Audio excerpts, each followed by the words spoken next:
सत्संगत जी, प्यार से कहना धन निरंकार जी। सत्संगत जी, आशा करता हूँ सतगुरु माता जी की कृपा से आप सभी अच्छे होंगे।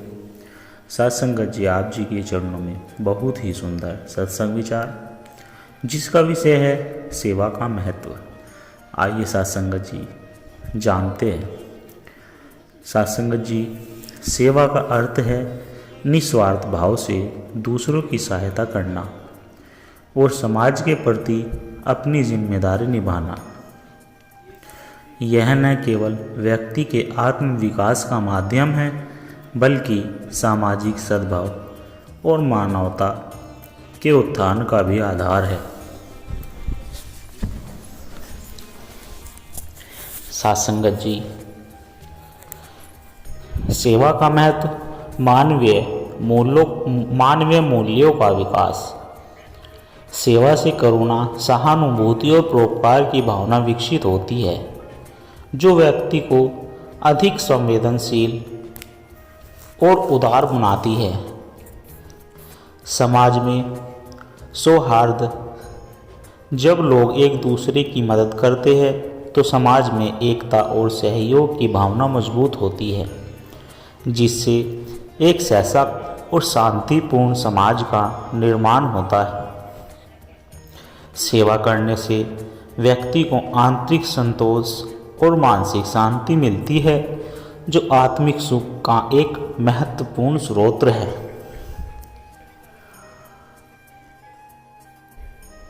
सेवा हमें यह सिखाती है कि हम केवल अपने लिए नहीं, बल्कि समाज के लिए भी उत्तरदायी है। यह कर्तव्य परायणता की भावना को प्रबल करता है।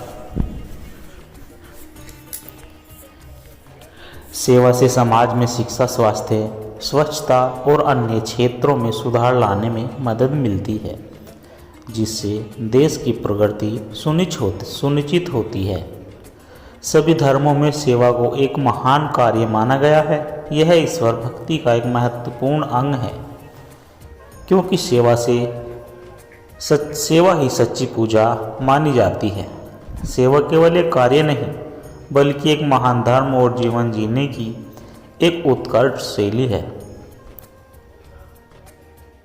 जब व्यक्ति निस्वार्थ भाव से सेवा करता है तो न केवल वह दूसरों की जीवन संवारता है, बल्कि स्वयं भी आत्मिक उन्नति की ओर अग्रसर होता है। इसलिए हमें अपने जीवन में सेवा को एक महत्वपूर्ण स्थान देना चाहिए। सत्संगत जी, सेवा का महत्व गुरु वाणी, संतों और कवियों की वाणी में अनेक बार बताया गया है। सेवा को सबसे बड़ा धर्म माना गया है और इसे आत्मिक उन्नति का साधन कहा गया है। सत्संगत जी, सच्चा लंगर। गुरु नानक देव जी अपने शिष्य भाई मर्दाना के साथ यात्रा कर रहे थे। रास्ते में वे 2 गांवों में रुके। एक गांव में लोग बहुत अभद्र और असभ्य थे, लेकिन दूसरे गांव में लोग बहुत ही सेवा भाव से उनका सत्कार कर रहे थे। गुरु नानक जी ने पहले गांव के लिए आशीर्वाद दिया कि वे वहीं रहे, जबकि दूसरे गांव के लिए प्रार्थना की कि वे बिखर जाए। जब शिष्यों ने कारण पूछा तो उन्होंने कहा कि बुरे लोग एक जगह रहे तो समाज को कम नुकसान होगा, लेकिन अच्छे लोग जहाँ जहाँ जाएंगे वहाँ सेवा और प्रेम का प्रकाश फैलाएंगे।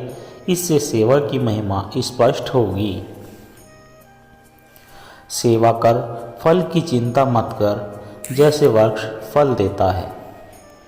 कबीरदास जी कहते हैं कि हमें बिना किसी स्वार्थ के सेवा करनी चाहिए, ठीक वैसे ही जैसे एक वृक्ष अपने फल स्वयं नहीं खाता, बल्कि दूसरों के लिए देता है। सेवा का सच्चा रूप यही है कि उसे बिना किसी अपेक्षा के किया जाए। मन चंगा तो कसौटी में गंगा। रैदास जी एक संत और चर्मकार थे। एक बार किसी ने उनसे पूछा कि वे गंगा स्नान क्यों नहीं करते। इस पर उन्होंने कहा कि यदि मन पवित्र है और सेवा भाव सच्चा है तो कहीं भी किया गया कार्य पुण्य ही होता है। इससे यह सिद्ध होता है कि सच्ची सेवा वही है जो मन से की जाए। परहित सरिस धर्म नाही भाई, पर पीड़ा सम नाही अधमाई। तुलसीदास जी कहते हैं कि दूसरों की भलाई करना सबसे बड़ा धर्म है, जबकि दूसरों को कष्ट देना सबसे बड़ा पाप। सेवा भाव से किया गया कार्य ही सच्ची भक्ति और धर्म है। गुरु गोविंद जी ने कहा था, सेवा करत होए निहाल, तीसु भवे निश्चल जन्म सफल। जो भी व्यक्ति निस्वार्थ सेवा करता है वह सदा आनंदित रहता है और उसका जीवन सफल होता है। सभी संतों, गुरुओं और कवियों ने सेवा को सबसे बड़ा धर्म माना है। सेवा हमें सच्चा सुख देती है और हमारे जीवन को सार्थक बनाती है। इसलिए हमें निस्वार्थ भाव से सेवा करनी चाहिए ताकि हमारा जीवन और समाज दोनों समृद्ध बन सके। सत्संग जी, राजा और निर्धन संत की सेवा भावना। प्राचीन काल की बात है। एक बड़े राज्य में वीर सिंह नाम के राजा का शासन था। राजा बहुत धर्मपरायण और न्यायप्रिय था, लेकिन उसे अपने राज्य की भलाई के लिए एक समस्या परेशान कर रही थी। उसके राज्य में लोग सेवा और परोपकार के महत्व को भूलते जा रहे थे। राजा ने कई घोषणाएं की, मंदिरों में दान किया, गरीबों को भोजन दिया, लेकिन फिर भी उसे लग रहा था कि लोग केवल स्वार्थ के लिए जी रहे हैं। एक दिन राजा ने अपने गुरु से इस समस्या का समाधान पूछा। गुरु ने मुस्कुराते हुए कहा, राजन, सेवा का वास्तविक अर्थ तभी समझ आएगा जब तुम स्वयं इसे अनुभव करोगे। गुरु ने राजा को एक निर्धन संत के बारे में बताया जो पास के जंगल में रहता था और निस्वार्थ सेवा करता था। राजा ने सोचा कि वह स्वयं जाकर उस संत से मिलकर सेवा का वास्तविक महत्व सीखेगा। राजा साधारण वस्त्र पहनकर जंगल की ओर चल पड़ा।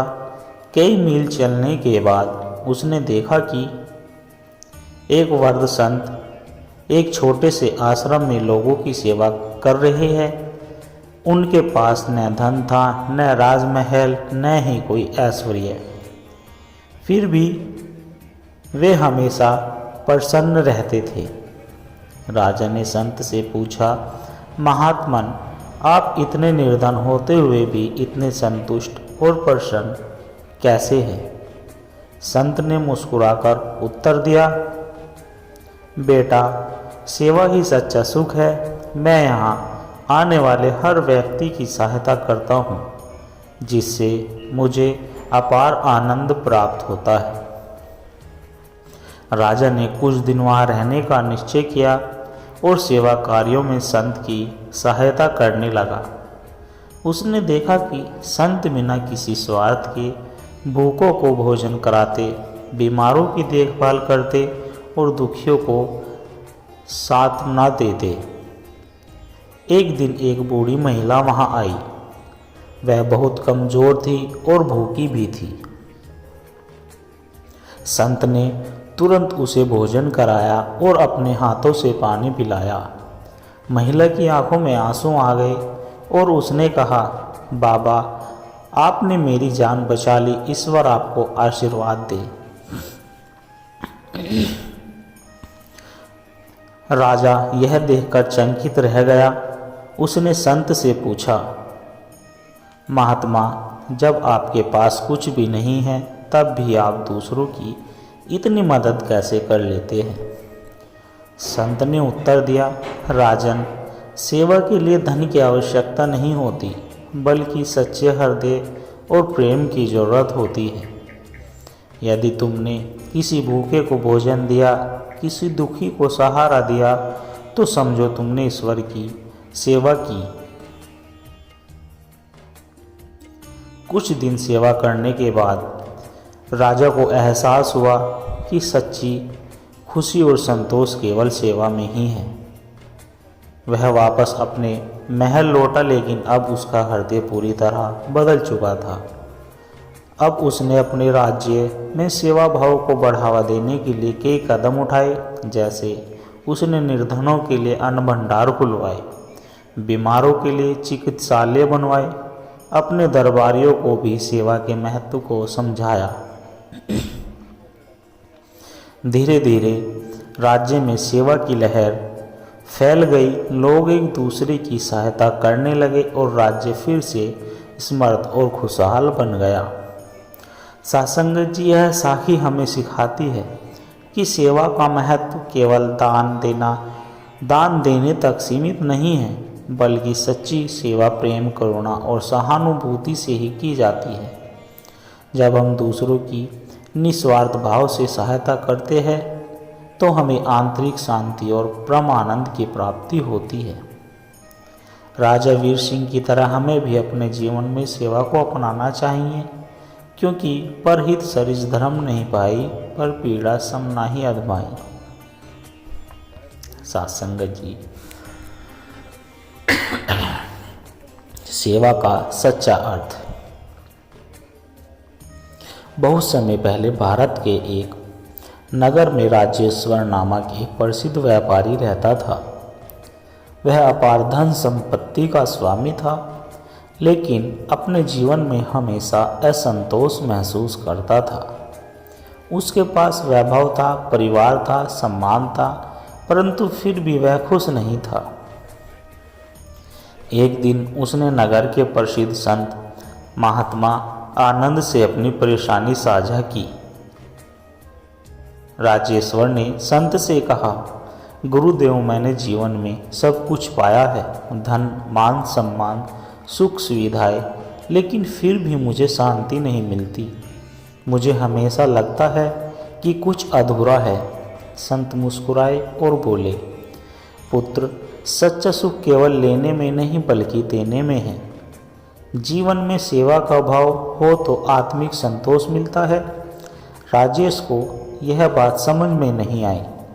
उसने पूछा, परंतु गुरुदेव, मैं तो पहले से ही गरीबों को दान देता हूँ, मंदिरों में चढ़ावा चढ़ाता हूँ, फिर भी संतोष क्यों नहीं मिलता? महात्मा आनंद ने कहा, दान और सेवा में अंतर है। तुम दान तो दे रहे हो, लेकिन क्या तुमने कभी किसी ज़रूरतमंद की वास्तविक सहायता की? क्या तुमने किसी का दुख समझा? राजेश्वर चुप हो गया। महात्मा ने उसे अगले दिन मिलने के लिए कहा और कहा कि वे उसे सेवा का वास्तविक अर्थ समझाएंगे। अगली सुबह महात्मा आनंद ने राजेश्वर को एक गांव की ओर चलने के लिए कहा। वहां पहुंचकर उन्होंने देखा कि एक बूढ़ा व्यक्ति सड़क किनारे पड़ा था। वह भूखा और बीमार लग रहा था। संत ने राजेश्वर से कहा, इसे भोजन दो। राजेश्वर ने अपने नौकर को आदेश दिया कि वह व्यक्ति को भोजन दे, लेकिन महात्मा ने उसे रोका और कहा, नहीं, स्वयं सेवा करो। सेवा हृदय से की जाती है, नौकरों से नहीं। पहली बार राजेश्वर ने अपने हाथों से उस बूढ़े व्यक्ति को भोजन खिलाया। जब उसने भोजन खाया तो उसकी आंखों में कृतज्ञता के आंसू थे। उसने कांपते हुए हाथों से आशीर्वाद दिया, भगवान तुम्हारा भला करे बेटा। राजेश्वर का हृदय पिघल गया।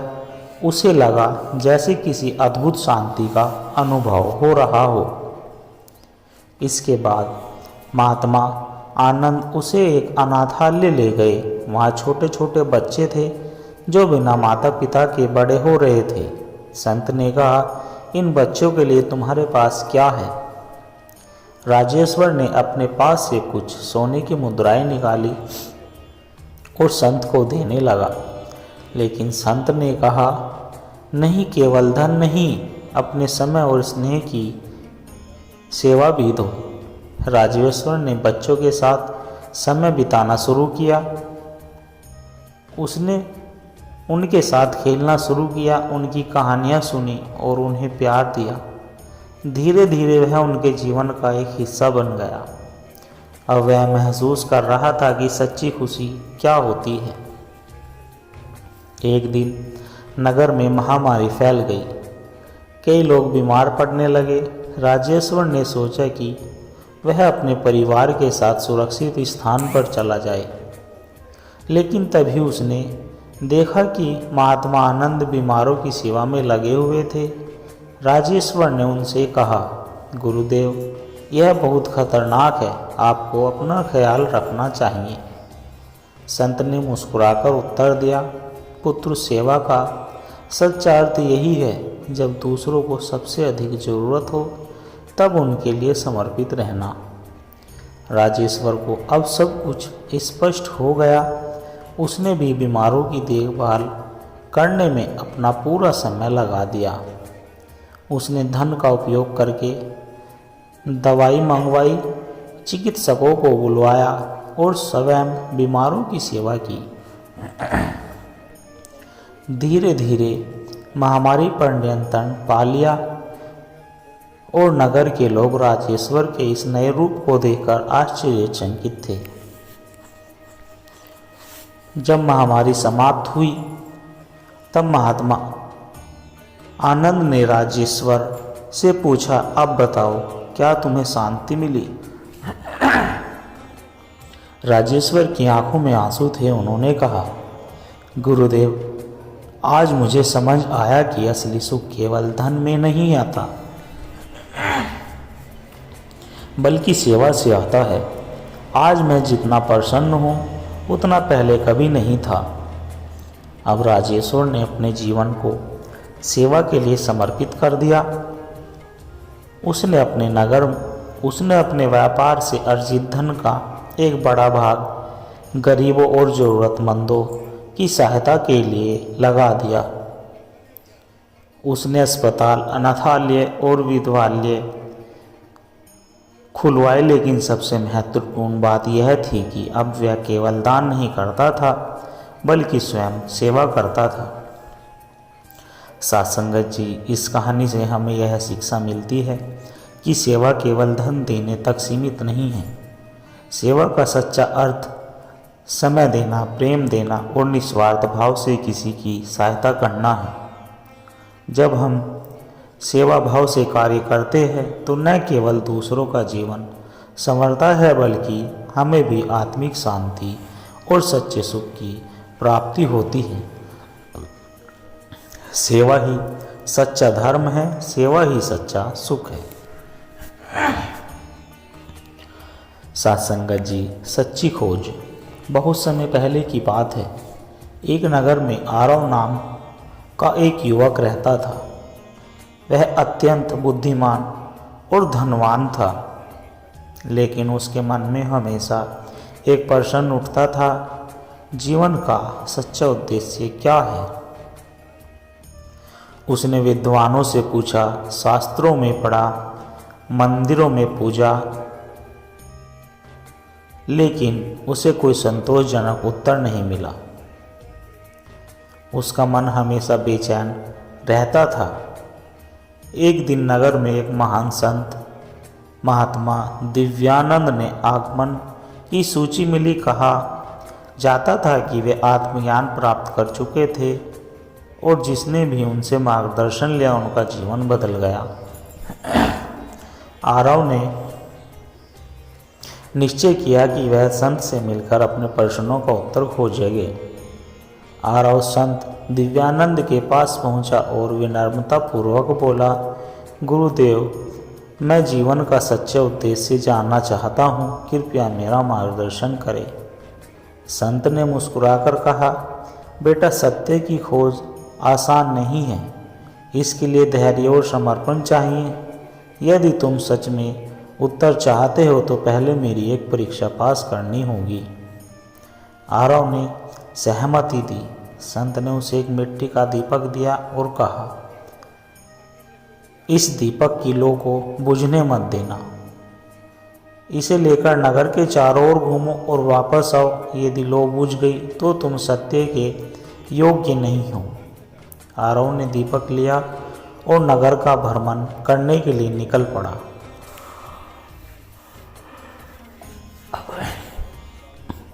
आरव बहुत सावधानी से दीपक को पकड़े रहा। वह इस बात का ध्यान रखता कि हवा से लो बुझ न जाए।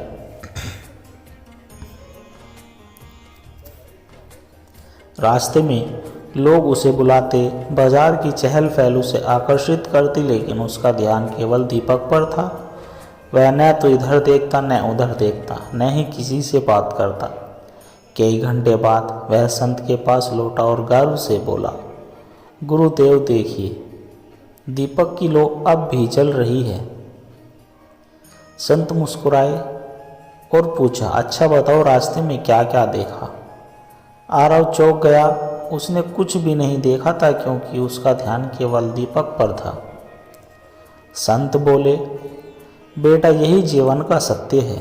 जब तुम्हारा ध्यान केवल अपने लक्ष्य पर होगा तो तुम्हें बाहरी दुनिया की चिंता नहीं होगी, लेकिन यदि तुम्हारा ध्यान इधर उधर भटकता रहेगा तो तुम सत्य को कभी प्राप्त नहीं कर पाओगे। आरव को पहली सीख मिल गई, सत्य को पाने के लिए मन को केंद्रित करना आवश्यक है।